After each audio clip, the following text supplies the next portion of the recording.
By and large, the university system today, knowledge that's passed along is usually done in the vein of naturalism or materialism, and a variation of that is realism. And I said in the introduction to this course that education until the 20th century was always intertwined with the idea of spiritual development. And the university system slowly but surely throughout the 20th century has sort of deracitated these students, taken them by their very roots in Western traditions and deeper ancient cultures, and sort of let them off into a free fall position into the universe or into the abyss. So, realism.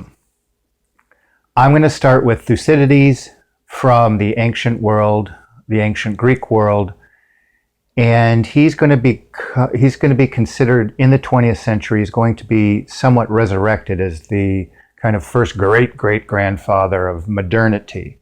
And we're equating here the idea of realism, seeing the world in a real fashion, is a modern idea. It's a progressive idea. It's a world that we no longer live by superstitions of the ancient world or ancient people.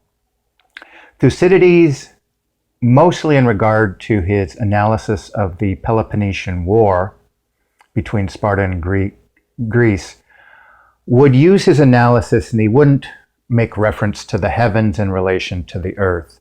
Instead, he looked at the conditions for the war, the outcome of the war, strictly in what we would call a material fashion.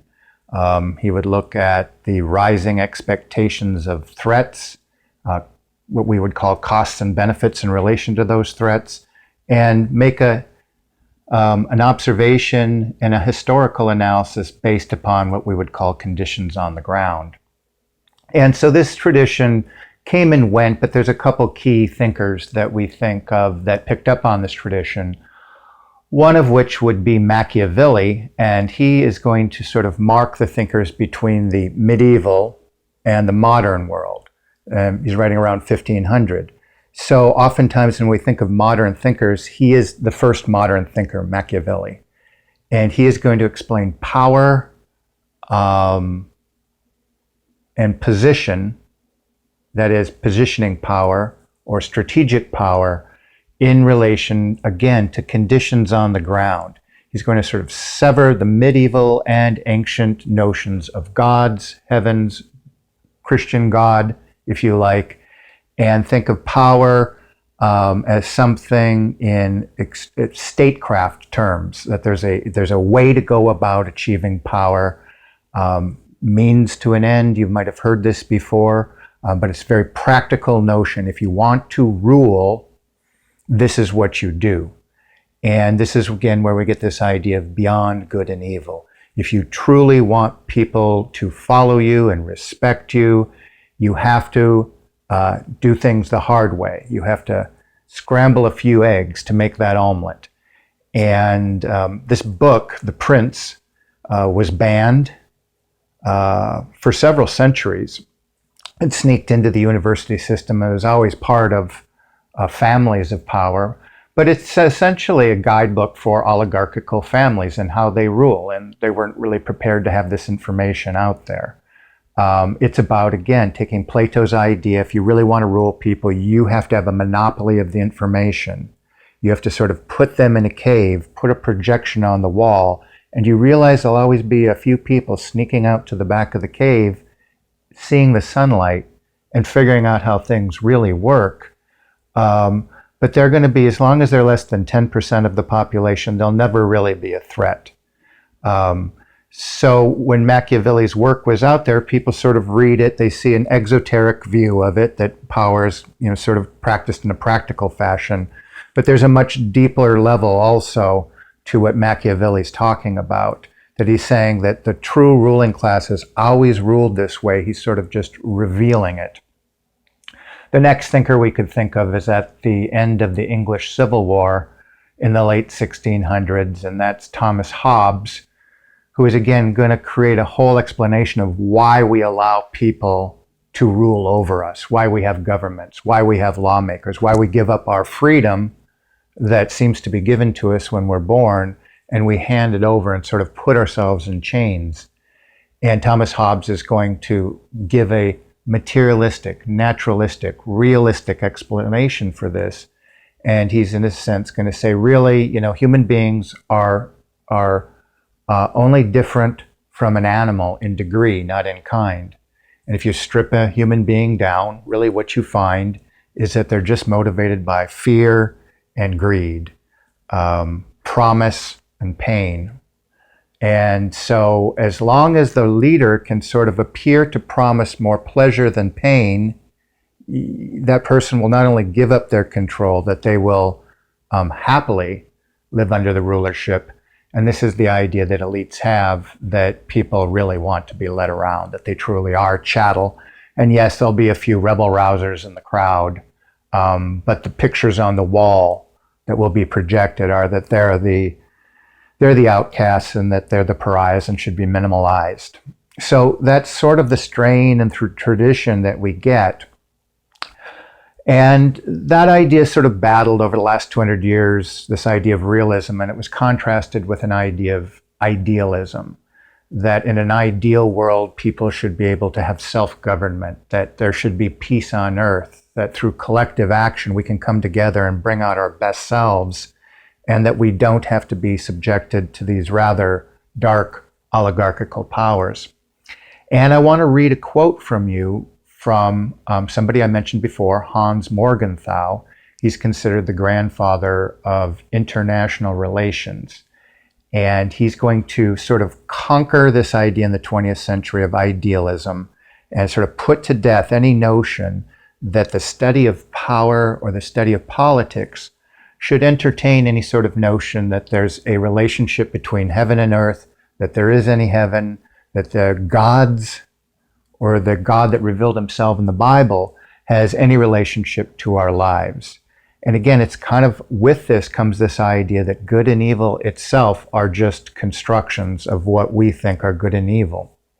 So let me read for you a quote from Morgenthau. And I'm getting this quote from an article by Eric Wilson. He's a good parapolitics author or deep state author. This is from his article, Deconstructing the Shadows, and he opens with this quote from Morgenthau, who again is absorbing the centuries of thought and this thread all the way from Thucydides to Machiavelli to Thomas Hobbes. And he wants to kind of reestablish it in a permanent way, putting out all competing thoughts. But he does disclose, he says, the human mind in its day-by-day operations cannot bear to look the truth of politics straight in the face. We see it, through the demonstration of the rawness of what Thomas Hobbes or Machiavelli were talking about. But he said most people are just kind of conditioned to that projection on the cave wall, can't deal with that. They have to double think. I don't want to read too much into what he's saying here.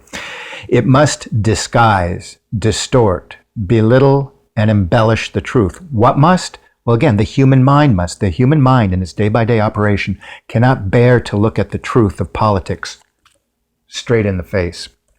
It must disguise, distort, belittle, and embellish the truth. The more so, the more the individual is actively involved in the process of politics, and particularly in those of international politics, or I guess the big boys play. For only by deceiving himself about the nature of politics and the role he plays on the political scene is man able to live contentedly as a political animal with himself and his fellow man. And again, that's from Hans W. Morgenthau in his book entitled Politics Among Nations. What has he just said there? I don't think it takes much to unwind that. He's saying that the reality that exists, our minds, the way we're conditioned, engineered, programmed, socialized to understand the world simply can't see that because it's a world that exists beyond good and evil. And for most of us, we exist in a world where there's still something inside us that tells us that there is an objective right and wrong. And we can't deal with that disconnect between the two worlds. So we double think. We accept the images given to us on the cave walls because we simply can't go there. And that is why when any of you that might be listening have friends or family and you show them some truths about images outside of the cave wall, and people simply would rather scoff than examine. This is what Hans Morgenthau is saying, and this is what I have been saying, is that the very structure of society has been manufactured by people who have put themselves beyond good and evil to make this to make a reality so that they can get on with their affairs of ruling over people that they feel ought to be ruled over. So what I'm going to do now is introduce a couple more quotes. Some of them cross over into ideas we'll discuss with presidents. And then I'm going to introduce the idea of esoteric knowledge and connect that with oligarch and oligarchy. So of course what we've done so far is this idea that the deep state, what people don't understand right now with this reemergence of this concept of a deep state or a shadow government, is that it's simply oligarchy.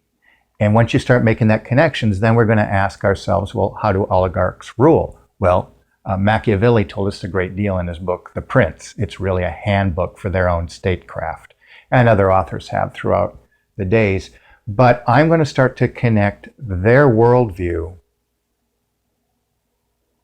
with the concept that I'll call eschatology. And what I'm going to argue here is that their idea of realism as being the dominant mode of the way the world works is really a way to disguise their end game and what they're doing. So what I'm going to argue is consistently over the centuries, they do have a worldview. It's an esoteric, it's a hidden worldview, and that they are pushing the affairs of the world toward this direction. They are putting images on the cave walls so you see one vision of the world while they get off on their affairs and move the world toward their desired end. And I want to begin to sort of pick that apart.